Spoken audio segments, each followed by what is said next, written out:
right, so we're back with Anywhere Core. I think this is the third iteration, so look back if you're looking for some more, sort of fundamental things that aren't up on balance beams. But today we're using this sort of balance beam. This could be a stair in your basement. This could be a park bench. And there's also certainly anything we do today, you can definitely be using that bench as sort of an assistance device. We're going to leave that out today, but there's always the scalable back, so don't fall off a beam and bash your face off of it. Rule number one. So Molly's here today, she's going to start off. So what we're trying to do is create a little circuit here that's sort of fun and sort of natural movement style.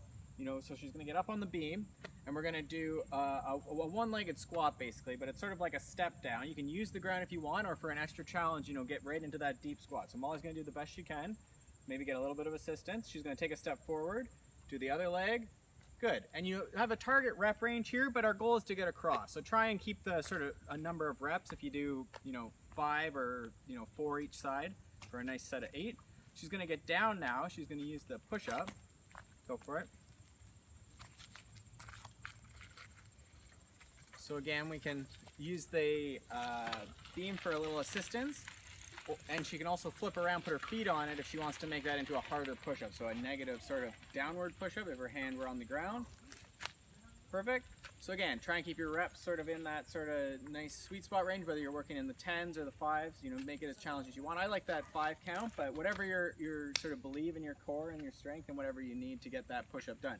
We like to do that. The nice thing about having the hands up, a lot of people don't like that, but it lets you practice that good strong core position and still get the push-up done. Now Molly's gonna do a one-legged deadlift now, so she's reaching towards the ground, which is a little unnerving when we're on a beam. So she's being very careful. Slight bend in the knee is okay.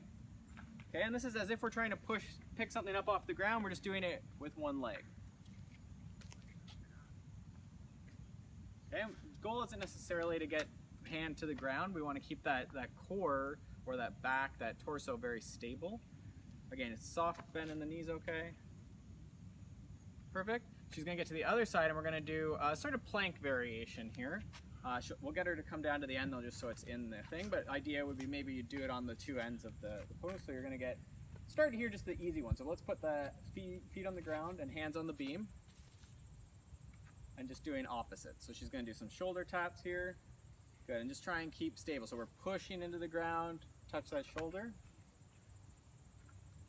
Perfect. And then she can also put her hands on the ground if you're comfortable putting your hands on the ground, and that'll just help load that a bit more.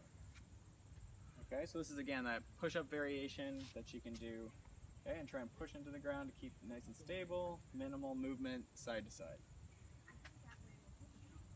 Okay, so that's 4 movements we can do. For the bonus movement, not necessarily on it, but we can certainly use that, and this was one that I've been doing a lot of. What we can do is get into a nice deep, hopefully this is on the video, a nice deep lunge, and what we're going to do is we're going to just use from 90 degrees down. So this is again a little advanced. You don't necessarily want to do it on the balance beam, but you could.